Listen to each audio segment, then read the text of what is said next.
काई के अजीम सरदारान और गौस के मुस्तकबिल बहादुर मेरे पापा दुंदार साहब ने आपको सलाम भेजा है। या अल्लाह, तेरा लाख लाख शुक्र है। क्या आपके बाबा ठीक हैं? जी अल्लाह का शुक्र है। उस्मान भागने की कोशिश कर रहा था लेकिन हम उसे रोकने में कामयाब हो गए। उसके साथ उसका एक सिपाही बुरान भी था। हमने उसे पकड़कर कमांडर बोके के साथ कोनिया रवाना कर दिया है सजाए मौत के लिए। यानी उठ खड़े होने का वक्त आ गया है। जी आ गया है, अभी क्या अभी। अगर रात का इंतजार करें तो क्या यह बेहतर नहीं होगा? अगर आप चाहें तो आप हुक्म करें, हम इस पर अमल करते हैं तमीर जी साहब। अस्तगफुरुल्लाह, क्या इस बारे में दुंदार साहब को पता है? क्या आपके वफादार सिपाही अभी भी जंगल में मौजूद हैं? बामसी साहब अपनी आंखें कबीले पर लगाए बैठे हैं और इस वजह से वो जंगल में हमारे पैगाम के मुंतजिर हैं। बहुत खूब, अपने सिपाही तैयार करें। हम बामसी साहब की आंखें निकाल देंगे और गुंदूस का सर हम झंडे की तरह नेज़े पर रख कर लहराएंगे। बहुत तवील वक्त हुआ हम इस दिन का इंतजार कर रहे थे।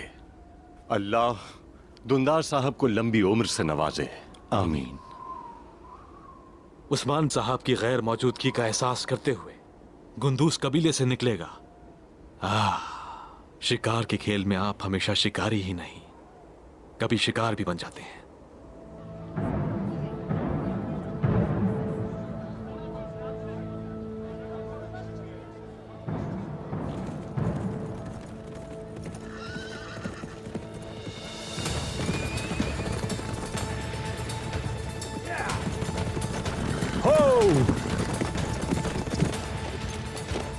क्या हुआ कोनूर, तुम इतनी जल्दी में क्यों हो? हुजूर, उस्मान साहब की बताई हुई जगह पर गए, उन्होंने क्लिच सिपाही को मार डाला।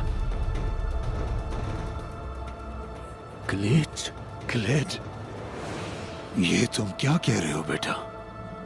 गोंदूस, गोंदूस, ये अच्छी खबर नहीं है, बिल्कुल अच्छी खबर नहीं है। ये तो हद हो गई। अब हम आराम से नहीं बैठेंगे। ये समझ लो कि अब लड़ने का वक्त आ गया है। अब्दुर्रहमान गाजी, कबीला आपके हवाले है। आप बिल्कुल फिक्र मत करें कुंदू साहब, आपके होते हुए मुझे कोई फिक्र नहीं। जंग के लिए तैयार रहें, ताईजान को भी बता दें, खवातीन को तैयार रखें। जो आपका हुक्म। चलो आ जाओ। चलो।